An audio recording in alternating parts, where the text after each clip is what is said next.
Hi, I'm Carla Jewell, and you're watching Visions for a Child's Heart. Rachel's weeping for her children. Rachel's weeping. Somehow someone's got to save them. Save the children. And if you say that love the answer, why don't we begin? Or will we just end? Hi, this is Miss Evelyn, and welcome back to Visions for a Child's Heart.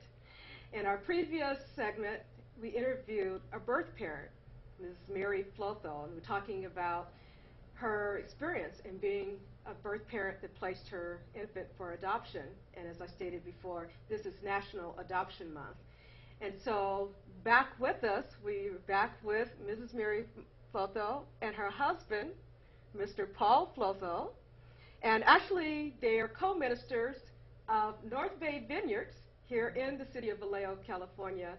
And they've also been friends of Heart for about the past, 3 years? At And least, have been very supportive of our ministry and has opened up their church to us to have events, and just been very supportive financially, emotionally, prayerfully, and I just appreciate the two of you.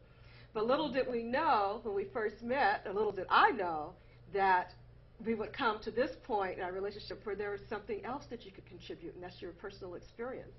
So I thank you for being here to share that with us today. So in our last segment, you shared with us about the process of being a pregnant single young woman, placed her child, and then going through sort of the turmoil of the time where you didn't have your relationship with the Lord, and then you met your husband, and that you shared with him that you had placed a child for adoption before, and he was supportive even then. And then let's pick up somewhere in the middle to bring us up to what's happened recently. Well, I received the Lord in 1971, and Paul and I were separated at the time. But at that time is when I started believing for our marriage to come back together, and praise God, He did put us back together. And we have 2 children after that point. We had one, our first daughter was born before we became a Christian.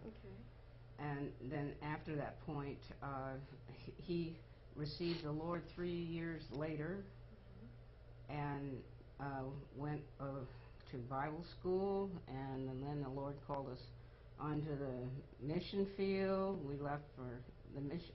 We left from Mexico City in 1977 with 3 daughters by that time. And you know, our life, my life, really changed when I accepted Jesus as my Savior. I did begin to pray for my son that I had given up for adoption. At this point, it was 9, 10, 11 years before, and every day I would pray for him and pray for his salvation, and pray that we would be reunited one day, in the Lord's timing. And is this something that you shared with one another? Some. I don't think she talked about it too much. Really? And I noticed that when his birthday would come around, it was a little mini anniversary crisis, but it wasn't a really big deal, but she would be a little bit sad or something. And you knew what was going on at that yeah, because I knew it was a difficult thing for her, but it wasn't something that plagued her all the time. It was just something that would pop up from time to time, but she would.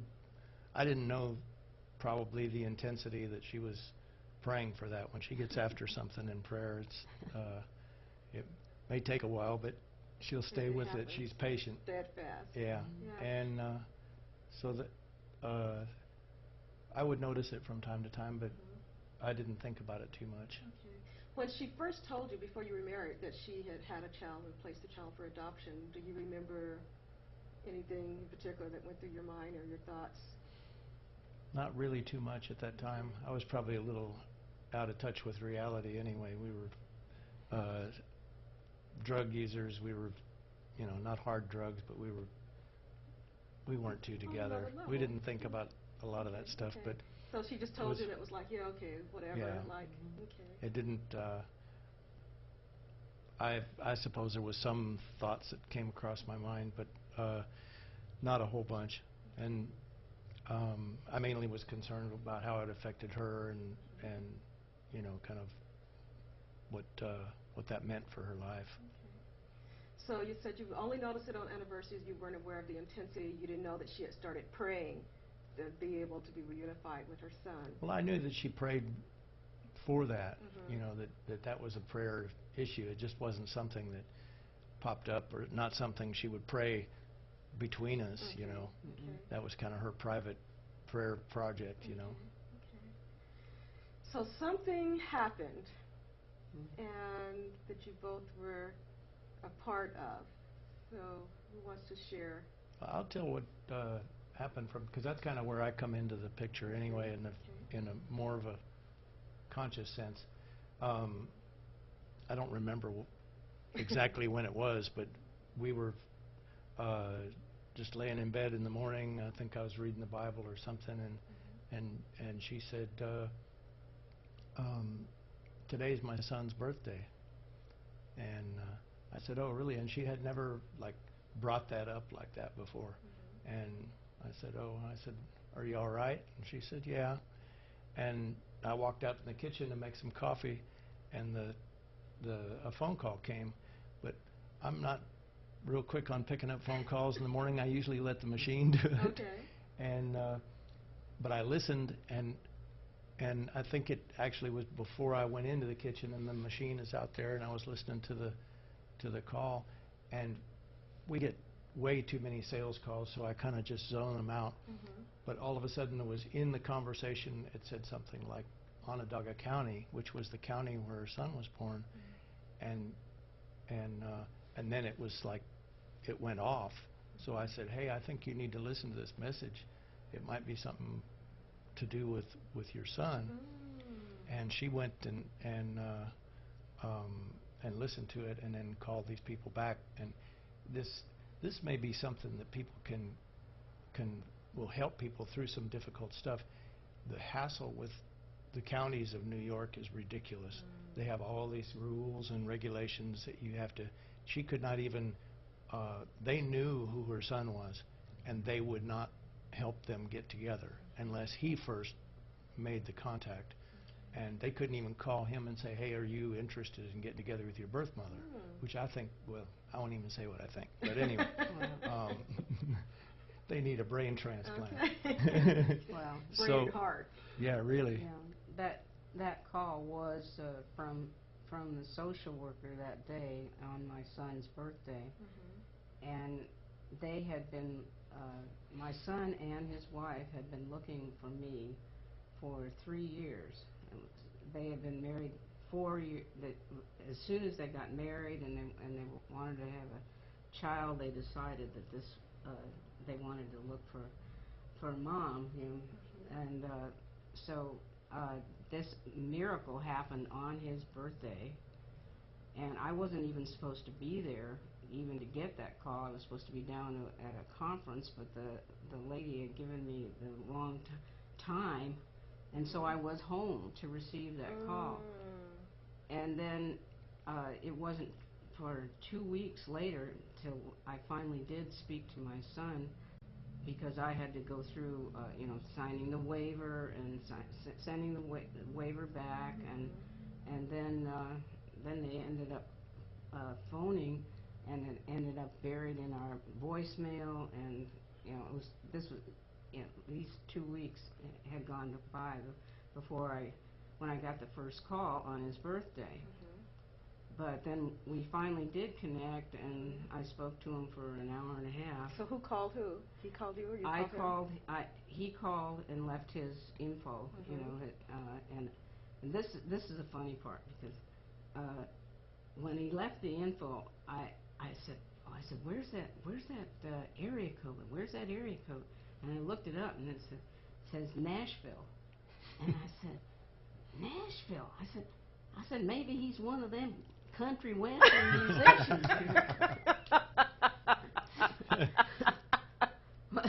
Well, sure enough, he's not a country western musician, but he is a musician. He's been playing guitar since he was 16 or so, and he was in all these alternative type of bands. He just plays the bass and he plays lead guitar. And you're a musician yourself. And I'm a musician myself. So, you know, there was a movie that came out about this August Rush that had this, and a lot of people I know have seen it, and I identified with this so much because of the you know, the musicianship and his wife is a musician also. She's a French horn player with the Nashville Symphony. So you're jumping ahead because Yeah, you saw the area code. Yeah, I saw the You area made the code. joke about the Nashville musician, and then you called him back. And I called him back, and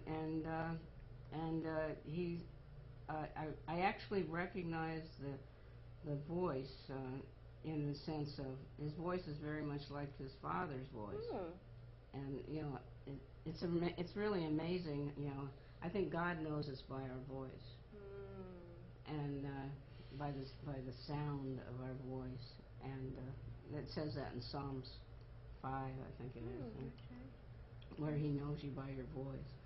But yeah, we spoke for an hour and a half on the phone, and I had already had a previous trip to plan to go to Philadelphia because my middle daughter Alicia, she and her husband and baby had moved to Philadelphia, so I was going to Philadelphia, and in about 3 weeks from the time we spoke, and so I planned to come back and meet the family in Nashville. Okay. And that's how we met. Now this the was first time. This was 2 years ago or last year? This was 2 years ago. Okay. It was when he was that was his 44th birthday. Wow. He's now 46. Okay. And I thought it was just really interesting because when I sent you the email to ask if you do this interview, you said you took that as a sign from God because you received it on his birthday. yeah. So, Yeah. you know, God has a way of, you know, Yeah. they call it eye winks. he's winking at us. Yeah, he is. Wow. Yeah. So, were you there when she spoke with him? Okay. I didn't listen, but I could tell that it was like they'd been together all the time. you know? Really? Yeah, Yeah, it was just like they were laughing and joking around and everything. Wow. It was pretty interesting. Wow. Yeah, we do have some interesting similarities and things that happened in our lives, his life and our life actually, and that one of his relatives, an aunt of his adoptive parents, she is actually from my hometown, and she had a child out of wedlock, and she was reunited with her child later on, and so she was able to share with Kurt, that's my son's name, the experience surrounding all of the adoptions at that particular time, back in the early 60s. So he was being prepared. He was being prepared, and he actually never really. I think at that point in his life, he didn't hold anything against me. Wow. So he already because she was, and she's a beautiful Christian gal that happened to go to my father's church. Oh my goodness. We've been in contact since, Wow. And she's the cousin of one of my best friends in high school. Okay. I mean, it's just it is uncanny. That was one uncanny circumstance. So there was some thread of connection there yeah. all along. You just never knew. Right. And she was able to help him understand the intense social pressure of the day, and because I think probably one of his concerns was why she gave him up, and or you don't like that word, but and I understand why, but anyway, why she put him into adoption, and I think that helped him kind of really understand he was able to the start the situation. healing before Right. he Yeah, even he met did. you. Yes, So that he was did. it was a process. Yeah. And of course, this aunt had no idea that Who you were. Kurt was my son, you know. Get out of I mean, here. Wow. Yeah. So you went to Nashville. Did you two of you go together? No, or did you went had, alone? I had the previous trip already planned to go see Alicia and spend some time there. Now, speaking of Yeah. Alicia, had you told your other children about Kurt? We Prior to. told my oldest daughter, Well, they all knew. Dara, and yes, at that point. Yeah. They've known since their adult lives. You know. Okay, but not prior to that. We told them, and she told she's 5 years older than Alicia, who's the middle daughter, and Dara did tell. So they told each other. They told each other, okay. you know, and then Mom, you know, they came back. You didn't tell us we had a half brother, you know. And I said, well, you know, I was waiting for the right time. So here we are. Now you know. Wow. And then of course, you know, when we reconnected 2 years ago, that they were as thrilled as you know. So then, by that time, they already knew. So him Yes, just they didn't, appearing, it wasn't a shock at that no, time. Okay. No. So it was all being laid out. So you went to Nashville. You Went spent to time. Nashville, and I actually said to him, I said, well, I'm coming back through. If you can get me a hotel, I'd be, you know, I could spend a couple of days there. And he said, oh no, we want to have you at our house. And that, okay.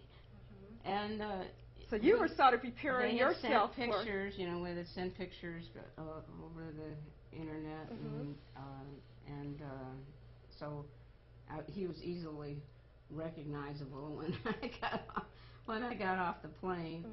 And when I did get back on the plane, which was the neatest thing, when I went to the airport and was about to get on the plane, he said, may I ask you one question? And I said, sure. And he said, is it all right if I call you Mom? Oh.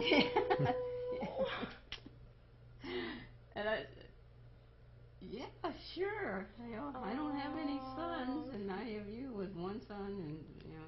Your only son. Yeah. And he wants to call you Mom. Yeah, that was one of the things that the Lord told me over the years. You know, I said, well, Lord, I don't have any sons. I gave up my only son. He says, I did too. Wow. He said, I gave up my only son. I said, okay.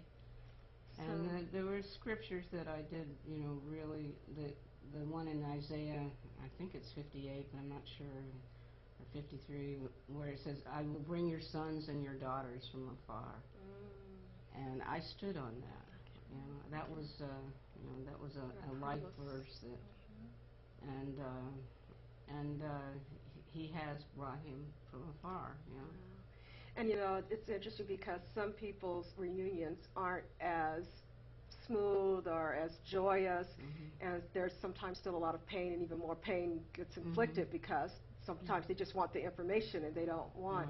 And then so when you spend time, sort of like the fantasy disappears, and it's like, oh, okay, but the fact that even after spending time, you know, he not only loved you, he liked you enough to want to embrace you in that manner. And that was just totally God. You know, there was a, you know, I felt at home in their home. It was natural, you know, and we were able to, you know, we were able to relate all of the circumstances and the difficulties, and you know, and then of course he was very curious and still is about the other side of the family too, and just recently he's been able to connect with some his birth father is not able to. He's in his late 70s actually, and he just suffered a stroke, and he's not able to connect. But he connected with actually his twin brother and his wife, and they received him into their home in South Carolina when he went by there, and connected him with you know, photos and life, and told them all about you know, that side of the family too. So Great. and So that began the process of being able to meet the whole family. 'Cause I understand last year was the first time that all of the children and Right, that it you was met. This And that was summer reunion here. yeah, it was a with family reunion, with, summer 2007. Yeah. And actually, I believe there's a photo that will probably come up on the screen Right. of you and Kurt. Yeah, that was a photo in Nashville, and these are our photos from just the one reunion that we had of 1 week. They came out, the whole family, Kurt, Beth, his wife's name is Beth, and our youngest daughter's name is Beth also. And if we can get a shot of this is you with... Yeah, now that picture will be, I think, will be on there. Yeah. And it says, in honor of one great mom with all 4 kids, July 8th, 2007. So it's with you, Kurt, your 3 daughters. Amazing. What was that experience like for you when you met Kurt? It was good. It was real. Of course, I'm sort of an outsider, so it's more. I'm not really, I have no blood relationship to him. But we connected pretty quick, and he's not difficult to to relate to. So they stayed at our house for 3 days or something. And they went off and did their own thing in San Francisco and different stuff. But we spent a lot of time together, and ate together, and hung out, and it was a lot of fun. It was neat to just. For me, it's more like getting to know somebody that's just a new friend, Right. But it was very easy. And I know, through the years I've been in ministry, I've dealt with people that had that were adoptive children that reconnected with their birth parents when it wasn't a very pleasant experience. But I've never run into a case where they weren't glad they did it. And I think that's a really important thing, because a lot of times I think there's people operating in fear of what's going to happen. Right. I have close friends whose son deliberated about that and finally did it and made connection with the family, and it was kind of a dismal experience. It wasn't horrible, but it just they really weren't interested in him. But I talked to him later privately, and he said, I'm really glad I did it, though. It opened my eyes on a lot of things, and it was helpful to me. So right. It sort of, I think, helps, regardless of what the outcome, helps to reassess the whole journey. Yeah. Because I believe that whatever circumstances come about, God uses it for the good. So that's important. The children, I want to know how your children responded. We just have like 3 more minutes, but I wanted to hear how the girls responded, because I know I would have loved to find out I had a big brother somewhere, and since I tried to make everybody my brother. And also, are his adoptive parents still alive? Yes, they are. Okay. But again, his adoptive father has Alzheimer's, and he is not. They're not in too much connection. They actually live in New York and state, and he lives in Nashville. They see each other like once a year. And the mom? And the mom's doing fine, but they don't have a lot of connection still. Did you meet her? I haven't. I've corresponded with her through mail, writing. Tell about the kids connecting. But our kids all connected. Just in one, they all went to Disneyland together. Oh. And our oldest daughter Dara and their kids and Kurt and Beth went, and their oldest boy went, and the family went, and because they had to stand in lines, Kurt and Dara really got to talk a lot. They got to talk. They got the relationship. And they still correspond, email and we Skype. Good. I mean, with all the electronics, we haven't seen them in a year, but you're still very all connected. of them became quite close, and they still email back and forth and phone, and we're hoping to go to Nashville in a couple of months just to look around and So, Great. and Did you tell reconnect. Kirk that you were doing this interview?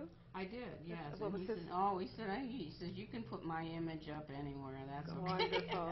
Well, I'll look forward Yeah, to. he's a guitarist, musician, and he's very relaxed, and he's. Well, I look forward to meeting him. Actually, I think Yeah. when he came last year, I was leaving to go to my family You reunion because were, I was you hoping were, to be able to yeah. meet him. But this is awesome, and But I there'll think be a it's really time. important, that the families can see, because I think a lot of women have a hard time because they don't know what their husband's response. So I just want to commend you for just being the supportive, praying husband that you are. And I think this says a lot about openness and honesty and acceptance. I was just So- glad she finally got her prayer answered. Oh, Yeah. yeah, Yeah. it was great, and there is an unbelievable sense of fulfillment. Okay. As we're wrapping up, is there anything that you would like to say to any birth parents out there? Just if you want to be reconnected to your child, I recommend it wholeheartedly. Even and pray and let God do it. He has ways of doing it that are the best ways, and in his timing is extremely important. His timing is essential, and so never give up on it, and just go for it. Great. And you will find a fulfillment that you have never you didn't think was possible. Okay. And anything for husbands who... It will be a blessing if you allow it to happen and don't Okay. and facilitate it. Work with your wife and help them, because it will heal a big chunk of their heart, and it'll pay dividends in the future for a man. All right. Yeah. Dividends. That's a whole nother television program, Yeah, huh? really. So there you have it, an awesome testimony from a birth mom and her husband about being reunited, having her whole family. So we pray and hope that you have gotten some encouragement from this segment, and we thank you. Do something special for a child's heart. Bye-bye.